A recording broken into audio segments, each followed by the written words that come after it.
Good evening everyone. আমি সোমনাথ পান্ডে এবং future গাইডার চ্যানেলে আপনাদের সকলকে স্বাগত জানাই। থাম্বনেলে আপনারা ঠিকই দেখেছেন যে অনেকের আধার ফটোর সঙ্গে আপনার নিকের যে অ্যাপ্লিকেশন ফিল আপ করছেন ওখানকার লাইভ ফটোগ্রাফ ম্যাচ করছে না। সেই ক্ষেত্রে কি করবেন আপনারা?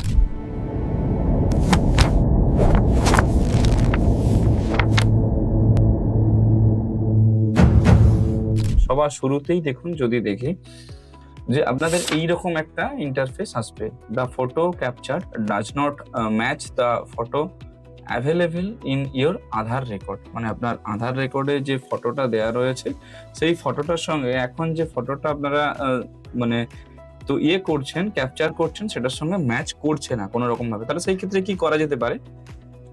দেখুন, নিচে একটা অপশন দিয়েছে যে proceed to fill the application form with Aadhaar photo mismatch.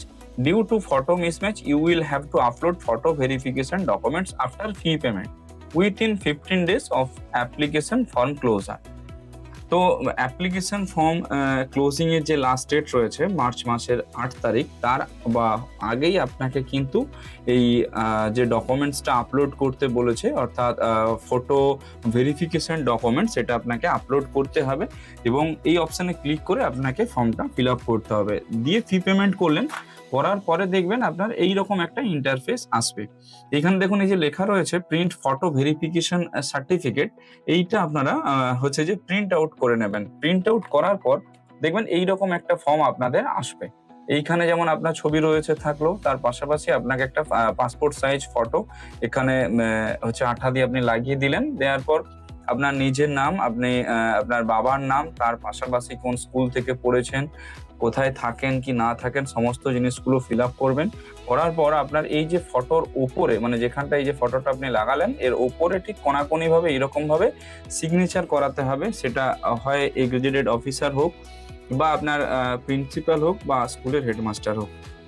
Sign করে ফর্মটা ফিল আপ করে ঠিক তার 15 দিনের মাথায় আপনাকে বা 15 দিন আগে আপনাকে কিন্তু আপলোড করে দিতে হবে। এই আবার যখন লগ ইন করবেন আপনারা অ্যাপ্লিকেশন নাম্বার আর পাসওয়ার্ড দিয়ে দেখবেন আপলোড ফটো ভেরিফিকেশন সার্টিফিকেট বলে একটা সার্টিফিকেট আপনার এইখানে আসবে, অপশন আসবে। এই অপশনে ক্লিক করলে আপনাদেরকে ঠিক জেপিজি ফরম্যাটে এবং মানে পিডিএফ ফরম্যাটে 50 কেবি থেকে 300 কেবির মধ্যে ওই সাইজটাকে মেনটেন করে ডকুমেন্টসটাকে স্ক্যান করে আপনাদেরকে আপলোড করতে হবে। আর যে অরিজিনাল ডকুমেন্টসটা আপনার কাছে রয়ে গেল, অর্থাৎ যেটা আপনি স্ক্যান করে আপলোড করলেন, ওই ডকুমেন্টসটা আপনি যখন এক্সাম দিতে যাবেন এক্সাম সেন্টারে ওটা অবশ্যই সঙ্গে করে নিয়ে যাবেন।